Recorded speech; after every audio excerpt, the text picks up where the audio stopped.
10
लक्ष द्या.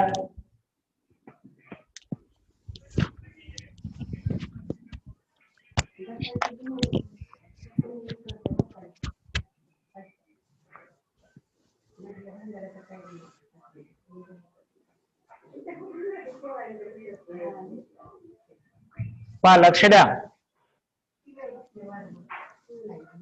In yesterday's lecture, we discussed about the alternating current. The alternating current changes its direction.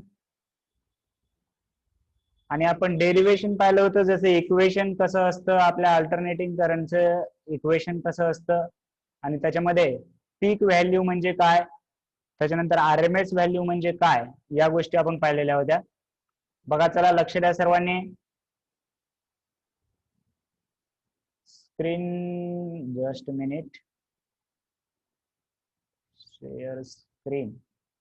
Okay, ठीक है. So देखो, इसमें peak value I naught, then RMS value, average value हे पाहिलेलं आहे. Root mean square RMS, that is peak value upon √2. Average value for full circle is always 0 and that for half circle is 2 I naught by pi. Then the form factor is given by pi by 2 √2 and peak factor is given by √2. Right, clear आहे. फॉर्म्युले त्याच्यामध्ये तुम्ही add केला असाल, जे फॉर्म्युले लिहायला सांगितले होते, हे छोटे छोटे फॉर्म्युले दररोजच्या दररोज त्याच्यामध्ये ऍड करायचंय आणि लेक्चरच्या आधी रिवाइज करायचंय. Okay, so write down one problem.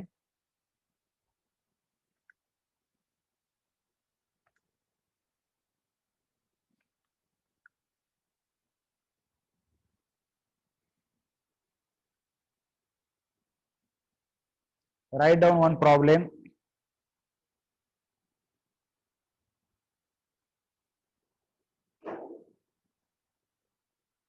Write down one problem. Transformer has 90% efficiency.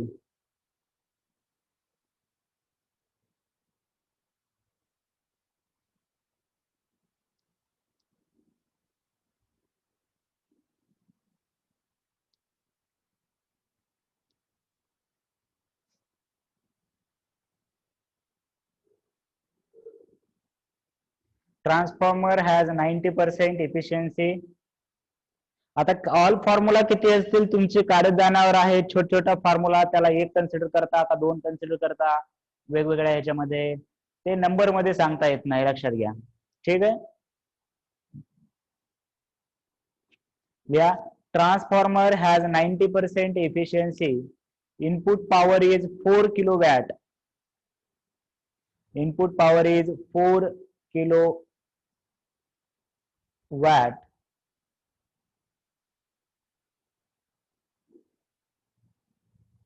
Input power is 4 kilowatt. Secondary coil current is 6 ampere. Secondary current coil is 6 ampere. Secondary current coil is 6 ampere. Secondary current coil is 6 ampere. Then find out the impedance. Then find out the impedance of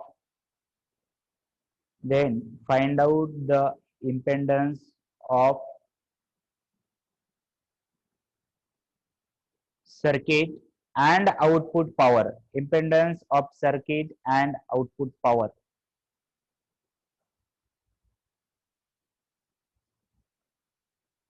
बघा आपल्याला काय सांगितलंय, impedance and output power. Impedance तिथे bracket मध्ये लिहून घ्या. Impedance म्हणजेच resistance किंवा अपोजिशन असतं. इम्पेडन्स म्हणजेच काय आहे, अपोजिशन.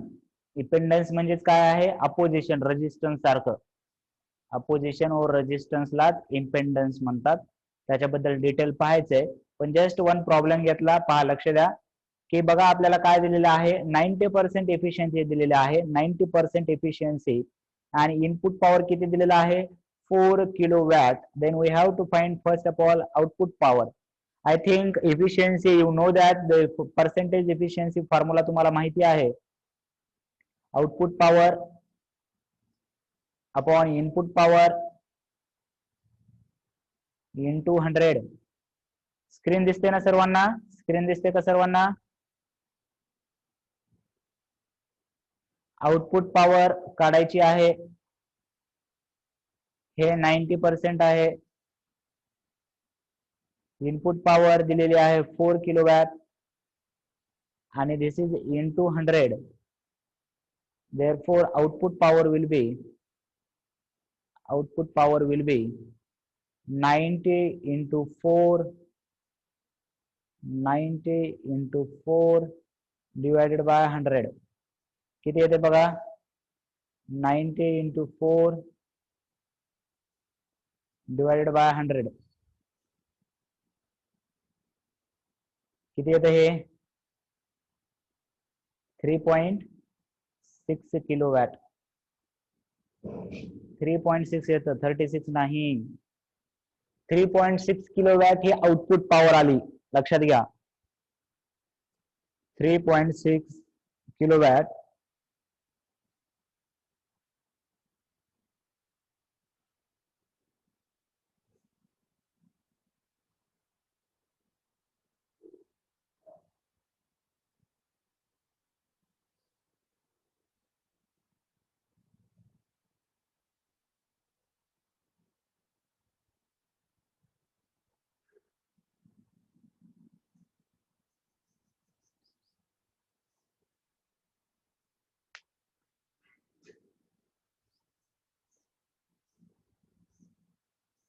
राईट. आउटपुट पॉवर बघा 3.6 किलोवॅट आले. त्याच्यानंतर बघा, लक्ष द्या, आउटपुट पॉवर 3.6 किलोवॅट आल्यानंतर आता बघा आपल्याला इम्पेडन्स दॅट इज अपोजिशन काढायला सांगितलंय, दॅट इज रेजिस्टन्स काढायला सांगितलंय, करंट दिलाय आणि पॉवर माहितीये.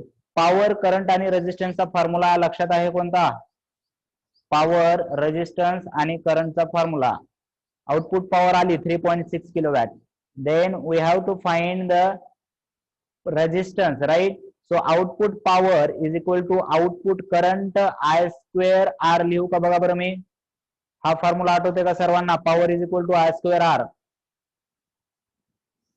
सो 3.6 आणि सेकंडरी करंट मधला कॉइलचा करंट दिलाय 6, त्याला जर स्क्वेअर केला तर 36 येईल आणि इंटू R. सो R ची व्हॅल्यू बघा किती येते? R ची व्हॅल्यू 3.6 अपॉन 36 म्हणजे किती आलं? 0.1 ओहम येईल का आन्सर? का नाही येणार? 0.1 ओहम यायला पाहिजे का नाही यायला पाहिजे? ऍक्च्युली हे 3.6 किती आहे, याच्या पुढे कोण आहे? 3.6 च्या पुढे अशा कॅल्क्युलेशन मध्ये बऱ्याचशा मिस्टेक व्हायला. सिंपल सिंपल इक्वेशन आहेत, सिंपल सिंपल क्वेश्चन आहेत. This is a kilowatt, therefore here it is a 10⁻³ आहे. देअरफॉर रेजिस्टन्सची व्हॅल्यू किती येणार? 100 ओहम येणार, 100 ओहम. बघा लिहून घ्या, रेजिस्टन्सची व्हॅल्यू 0.1 नाही, 100 ओहम येणार. लिहून घ्या. आणि अशाच मिस्टेक व्हायला छोट्या छोट्या.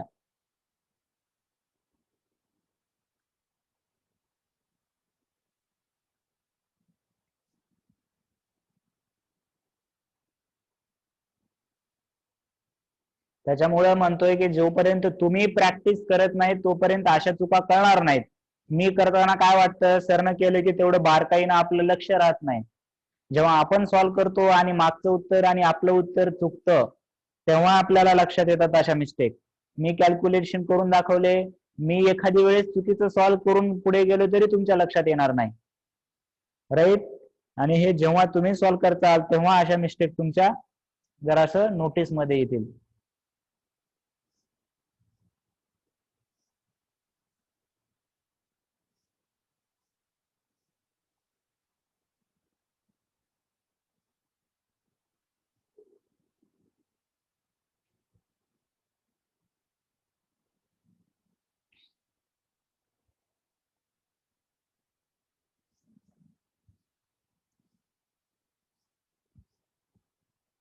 ओके, डन का?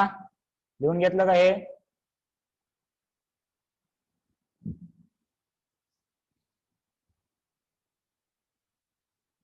बघा झालं का? पुढचा नवीन पार्ट सुरू करतोय आपण, जरासा व्यवस्थित लक्ष द्या.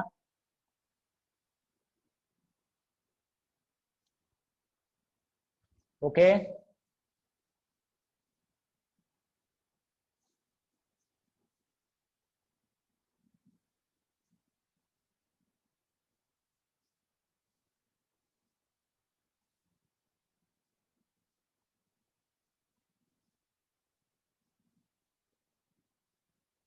ओके. देखो अभी इस बार पहा, लक्ष द्या. then it is very important to use the RMS value of current. पहा, हे लिहून घ्यायचं नोट्स मध्ये, म्हणजे स्क्रीनशॉट घेऊ शकता.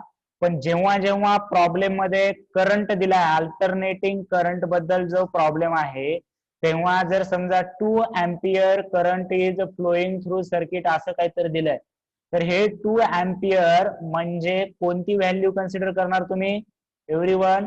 हे 2 अँपियर कोणती व्हॅल्यू कन्सिडर करणार? जिथे काहीच म्हटलं नाही किंवा असं दिलं direct 2 ampere current is alternating current is flowing through the circuit, तेव्हा हे 2 अँपियर करंट म्हणजे आरएमएस व्हॅल्यू आहे. लक्षात घ्या, कोणती व्हॅल्यू आहे? चला एव्हरीवन परत एकदा सांगा मला, कोणती व्हॅल्यू घ्यायची अशा वेळेस? ती करंट म्हणजे कोणती व्हॅल्यू घेणार तुम्ही? आरएमएस व्हॅल्यू घेणार. Very good, right. तर पहा मी का सांगतोय, कारण यावेळेस नीटच्या एक्झाम मध्ये एक पेपर ह्याच्यामध्ये हे आला होता, जिथं तुम्हाला पीक व्हॅल्यू असं लिहिलं नाही, तिथे पीक व्हॅल्यू असं लिहिलं नाही किंवा असं इक्वेशन दिलं नाही, असं लिहिलं तेव्हा तुम्ही पीक व्हॅल्यू घेऊ शकता, असं लिहिलं तर तुम्ही तेव्हा पीक व्हॅल्यू लिहू शकता. पण असं जर दिलं डायरेक्ट 2 अँपियर करंट इज, मग तेव्हा तुम्ही कसं कन्सिडर करणार? ती व्हॅल्यू आरएमएस व्हॅल्यू आहे, आणि त्याच्याहून जर तुम्हाला पीक व्हॅल्यू पाहिजे असेल तर त्याच्यावरून काढावं लागेल, त्या फॉर्म्युल्यानुसार. कोणत्या फॉर्म्युल्यानुसार? E RMS is equal to E naught, that is peak value by √2, right.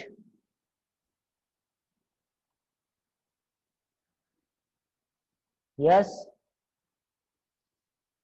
आणि ह्याच क्वेश्चन मुळे, या सिली मिस्टेक मुळे बऱ्याच जणांनी याच्यावरती किती अवघड प्रॉब्लेम सोडवतात. DC Pande, SC Verma, Pradeep. अरे पण क्वेश्चन विद्याभारतीतला आला ना, ठीक आहे. हा, तुला विद्याभारती येत असेल तर काही प्रॉब्लेम नाही, तू DC पांडे सोडव ना SC पांडे सोडव, बरोबर आहे. पण विद्याभारतीची बोंब आहे इथे, राईट. ओके, तो लक्षात घ्या जरासं. काय सांगायचा प्रयत्न करतोय मी ते?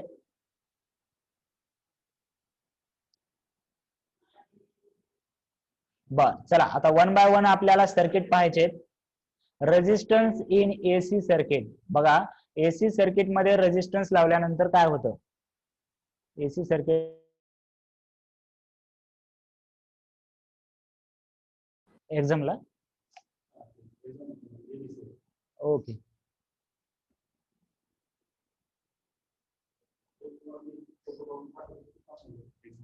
बर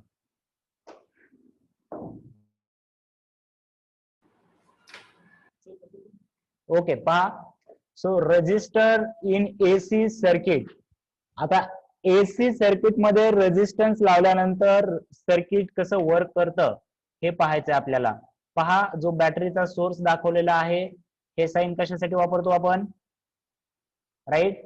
हे जेव्हा बॅटरी काढतो तेव्हा ते डीसी सोर्स असतो. बघा आपण पाहिले का हे असं जर दाखवलं असेल तर it is DC source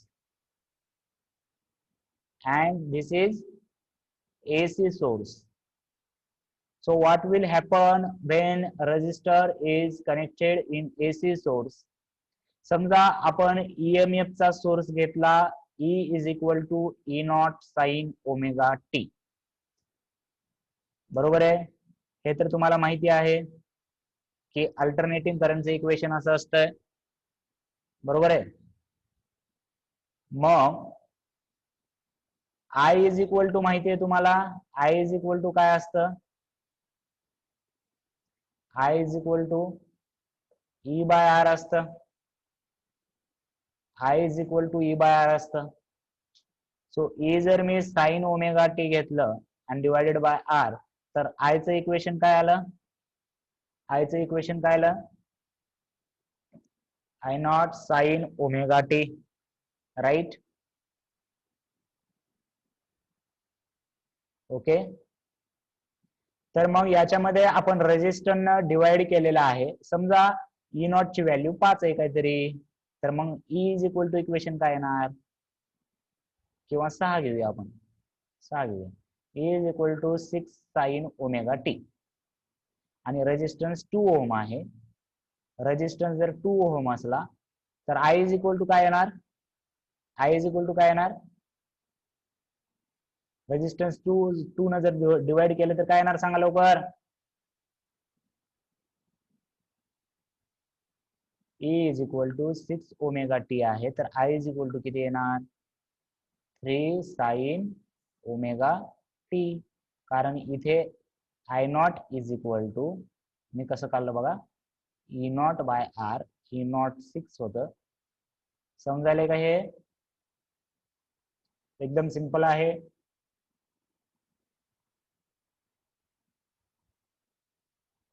yes. Okay. मग बघा डायग्राम कशी काढली बघा मी. V वर्सेस T किंवा I वर्सेस T. याला जेव्हा E पण साइनचंच फंक्शन आहे आणि I पण साइनचंच फंक्शन आहे, म्हणजे जेव्हा E मॅक्स आहे तेव्हा करंट सुद्धा काय असणार? जेव्हा EMF मॅक्स आहे तेव्हा करंट सुद्धा कसा आहे बघा बरं? करंट सुद्धा कसा आहे? मॅक्स आहे. E कमी झाला की करंट सुद्धा कमी होणार. E वाढायला लागला की करंट सुद्धा वाढायला लागणार. इथं मॅक्स आहे E ची व्हॅल्यू तर करंट पण मॅक्स आहे. इथं E सर्वात जास्त कमी आहे तर करंट पण कमी आहे. कळते का तुम्हाला? EMF वाढला समजा असा वाढत चाललाय नंतर कमी होत चाललाय तर करंट पण वाढत जाणार आणि नंतर कमी होत जाणार. एवढा नाही वाढणार कारण त्याला डिवाइड करायचंय R ने. आणि याला फेजर डायग्राम म्हणतात. ते पेपर एक म्हणजे वेळ असलं तर हे का? नाही नाही ते बायोचं एक बघायचं होतं ना. त्याने या असेल रूम मध्ये. ठीक आहे. तर बघा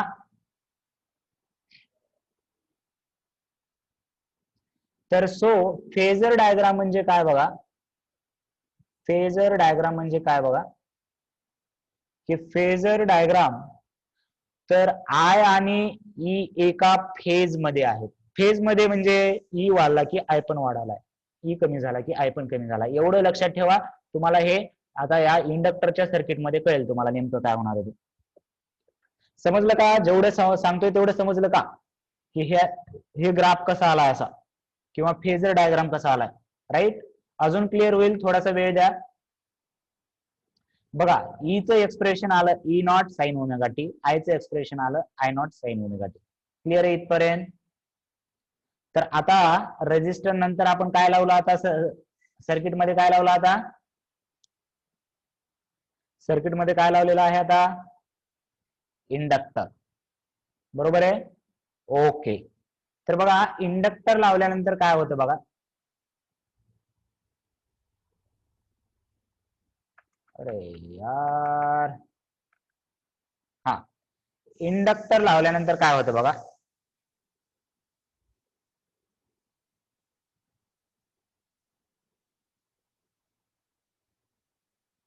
E is equal to E naught sine omega T. बरोबर आहे. बरोबर आहे का? बघा,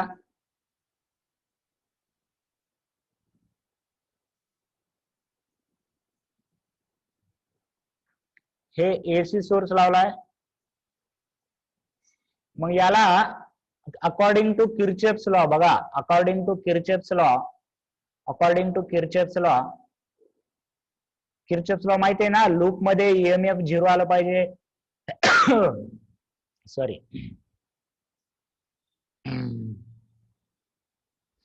किर्चॉफ्स लॉ माहितीये का? लूप मध्ये ईएमएफ 0 आलं पाहिजे. तो इंडक्टरला कसं ट्रीट करायचं माहिती होतं आपल्याला. इंडक्टरला रेजिस्टन्स सारखं ट्रीट करायचं होतं.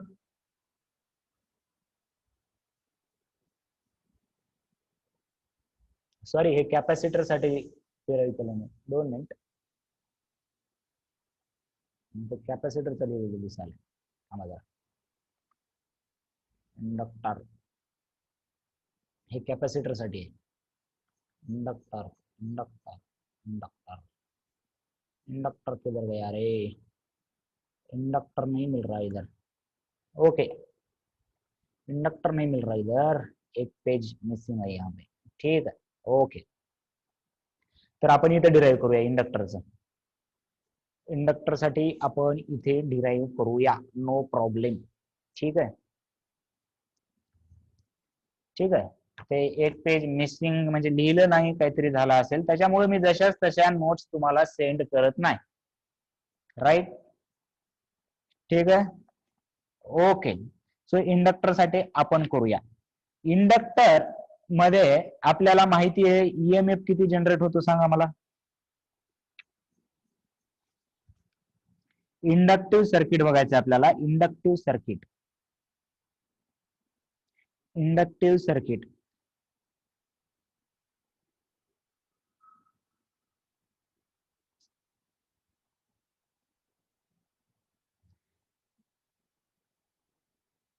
हे कोण काय करते है?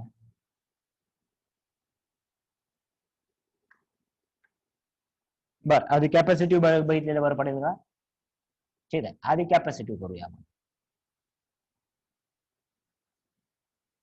याच्यामध्ये बघा, याचे डायग्राम कसे येणार. इथे कॅपॅसिटर कनेक्टेड आहे, इथे कॅपॅसिटर कनेक्टेड आहे, एसी सोर्स आणि क्लोज. आता इथं कॅपॅसिटर्स आपल्याला माहिती आहे. कॅपॅसिटरला कुणासारखं ट्रीट करायचं सांगा. कॅपॅसिटरला कुणासारखं ट्रीट करतो आपण? कॅपॅसिटरला कुणासारखं ट्रीट करतो?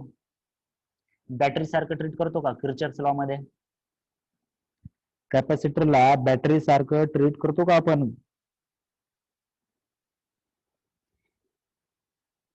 राईट. ओके.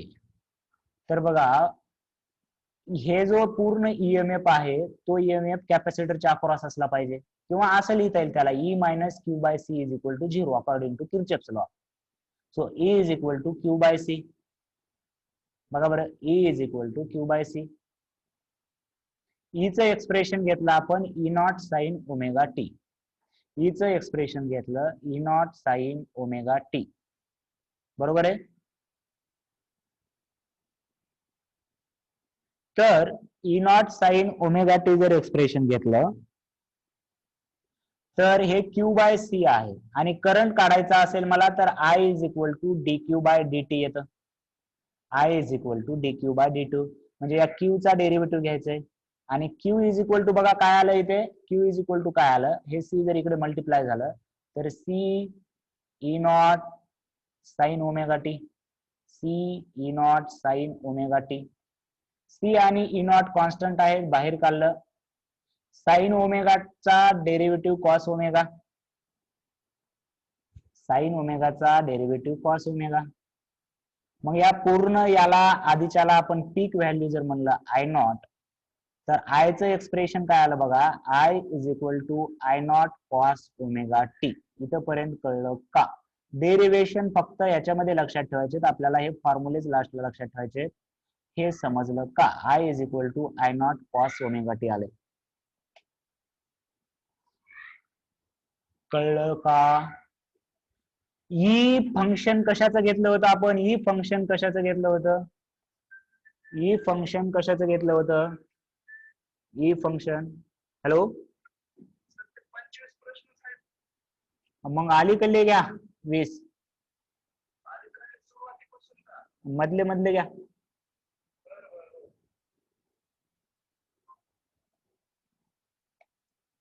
ठीक आहे तर याच्यामध्ये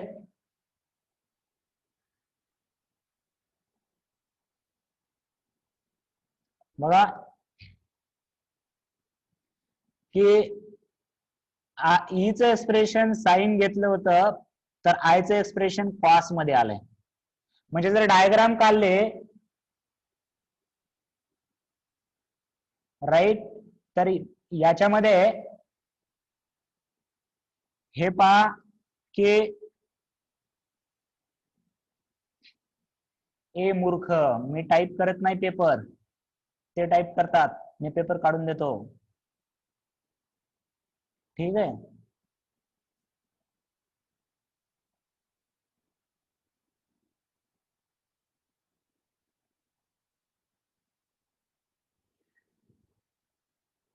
त्याला काढून दिलेले आहेत क्वेश्चन टाईप बी मी करू का काय आता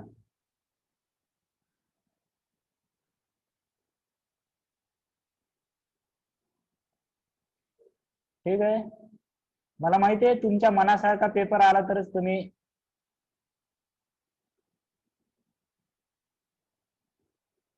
मला माहिती आहे पेपर तुमच्या मनासारखा निघत नाहीये फक्त एररलेस निघत नाहीये त्याच्यामुळे काही जण नाराज आहेत किंवा काही जणांना मार्क कमी पडत नाहीये त्याच्यामुळे नाराज आहेत काही जणांना उगाचच मार्क जास्त पडतायत म्हणून पण काही जण नाराज आहेत ठीक आहे ओके चल सोपा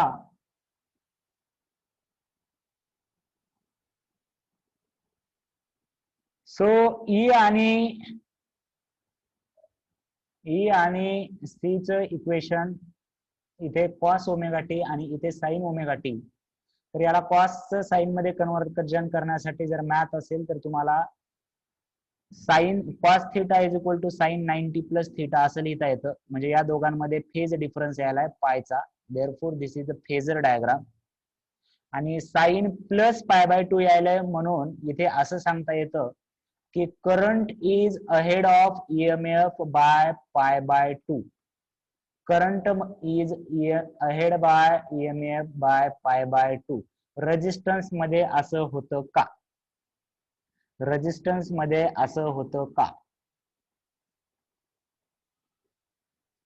फेज किती होतं इन फेज होते राईट फाय तिथे किती होता 0 होता इन फेज होते म्हणजे तिथं फाय किती होता 0 होतं राईट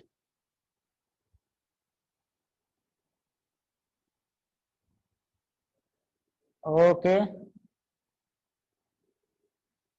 तर याच्यामध्ये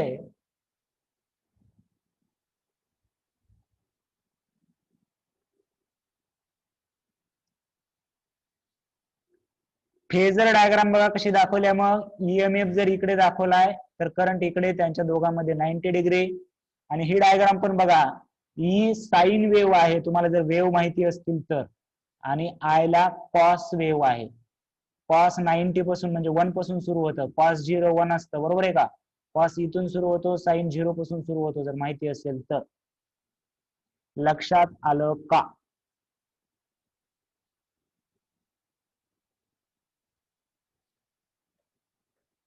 जर नसेल हे साइन वेव्ह माहिती आहे तर लक्षात ठेवायचं डायरेक्ट. आणि मग आता एक नवीन अजून एक टर्म आली बघा, आय इज इक्वल टू, मी काय केलंय याला आय नॉट कन्सिडर केलंय. So I naught is equal to CE omega. आता आय इज इक्वल टू माहिती असतं आपल्याला, आय इज इक्वल टू काय माहिती असतं, व्ही बाय आर. मग व्ही म्हणजे ई आहे, पण त्याच्या सोबत सी आणि ओमेगा नॉट एक्स्ट्रा यायला, तर हे is equal to 1 by R आहे. 1 by R is equal to हे असलं पाहिजे. Therefore resistance is equal to काय आलं पाहिजे, 1 by sorry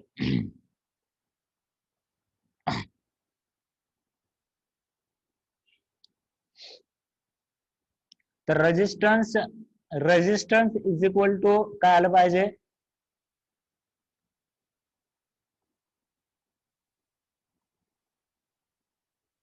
resistance is equal to काय आलं, 1 बाय सी ओमेगा. ऍक्च्युली हे रेजिस्टन्स नाही, याला कॅपॅसिटिव्ह रिॲक्टन्स म्हणतात. म्हणजे हे कॅपॅसिटन्स न केलेला अपोज आहे. आपण एक वेगळ्या प्रकारचा रेजिस्टन्स म्हणजे काय, अपोजिशन.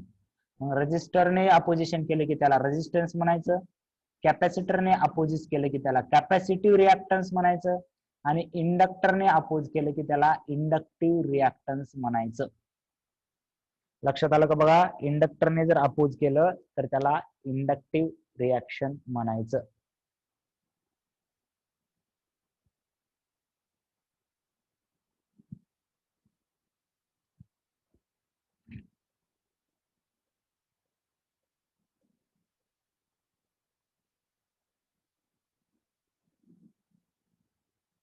बर, हे झालं कॅपॅसिटिव्ह रिॲक्टन्स कसं आलं, लक्षात आलं का? फक्त इथे काय करा, कॅपॅसिटन्सची डायग्राम काढून घ्या इथे.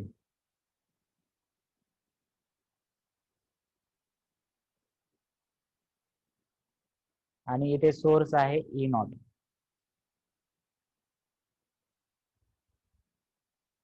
बाकी सर्व लिहिलेलं आहे. क्लिअर आहे का सांगा मला पटकन एकदा. इंडक्टरचं बघूया आता.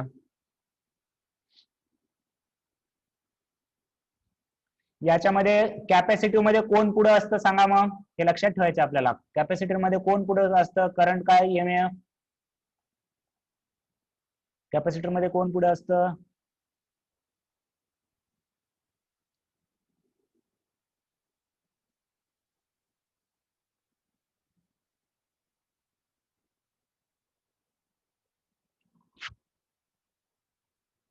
काय झालं,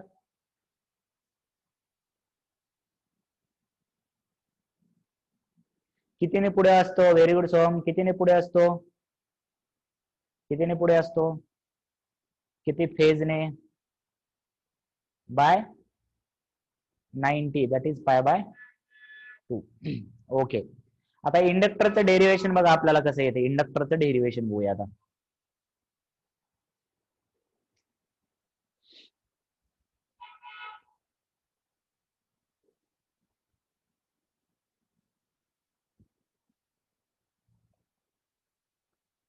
बर, आता तुम्हाला माहिती आहे इथे EMF E is equal to असं लिहू का मी, बघा ई मायनस इथे ईएमएफ किती असतो, L D I by D T. बघा बरं, आपण बघितलंय का नाही, ईएमएफ इथे इंड्यूस्ड ईएमएफ किती असतो, L into D I by D T. आणि हा टोटल ईएमएफ 0 असला पाहिजे, हा टोटल ईएमएफ 0 असला पाहिजे.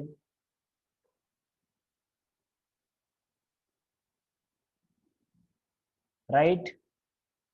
So E is equal to, I can write, E is equal to, I can write L di by dt, L di by dt.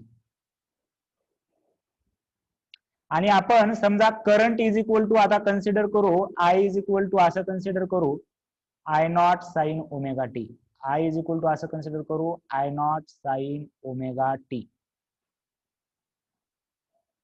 बरोबर आहे.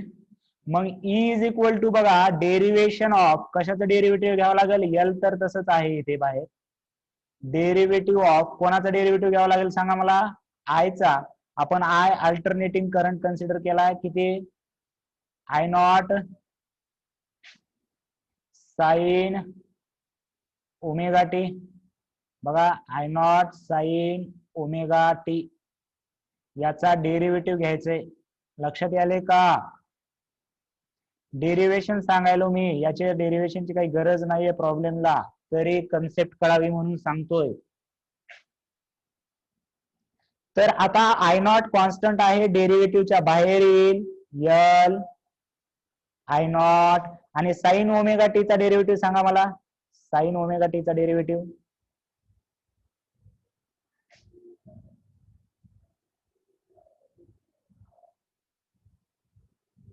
Sign omega टीचा डेरिव्हेटिव्ह सांगा कॉस ओमेगा टी. ओमेगा बाहेर निघेल omega cos omega T. Very good. Omega cos omega T omega cos omega T right. Minus येत नाही सोम minus साईनचा येत नाही कॉसचा मायनस असतो साईनचा प्लसच असतो. तर मी बघा ई इज इक्वल टू काय आलं एक्सप्रेशन काय आलं याला ई नॉट लिहूया. याला काय लिहूया E not. therefore I can write E is equal to E naught cos omega t. बघा E is equal to cos omega t. जर I साइन घेतलं तर E cos यायलंय आणि हे cos यायलंय म्हणजेच मी काय लिहिणार इथे E नॉट साइन मध्ये कसं लिहितात याला sign omega T plus pi by 2. बघा बरं. मग इंडक्टिव्ह सर्किट मध्ये करंट आणि ईएमएफ फेज मध्ये आहेत का मागे पुढे आहेत सांगा बरं आता एक्सप्रेशन दोघांचे पाहून कितीचा फेज आहे दोघांच्या मध्ये कितीचा फेज आहे 90चाच आहे का बघा पाय बाय 2 चाच फेज आहे का. बर सर हे तर कॅपॅसिटिव्ह सारखंच आलं. मग कॅपॅसिटिव्ह आणि याच्यामध्ये फरक काय आहे बघा. तिथे कोण पुढे होतं सांगा मला कॅपॅसिटिव्ह मध्ये कोण पुढे होतं कॅपॅसिटिव्ह मध्ये कोण पुढे होतं कॅपॅसिटिव्ह मध्ये कोण पुढे होतं सर म्हणते लिहिलं सर आलते बायोचा पेपर कुठे वर ठेवलीस का टेबल काढून ठीक. तर कॅपॅसिटिव्ह सर्किट मध्ये करंट पुढे होता. इथं कोण पुढे आहे सांगा इथे कोण पुढे बघा ईच्या मध्ये प्लस पाय बाय 2 आलंय ईच्या मध्ये प्लस पाय बाय 2 आलंय. कॅपॅसिटिव्ह मध्ये करंट पुढे होता इथे ईएमएफ पुढे आहे. मग याची फेजर डायग्राम काढता येईल का तुम्हाला. जर मी करंट असा काढला आय तर ई तुम्हाला असा वर काढावा लागेल. तिथे असा खाली काढला होता बघा तिथे असा खाली काढला होता इथे असा काढावा लागेल. समजलं का बघा बरं तुम्हाला.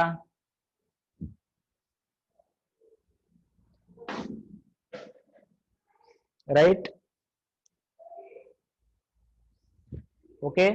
तर हे स्क्रीनशॉट काढून घ्या इथे नोट्स मध्ये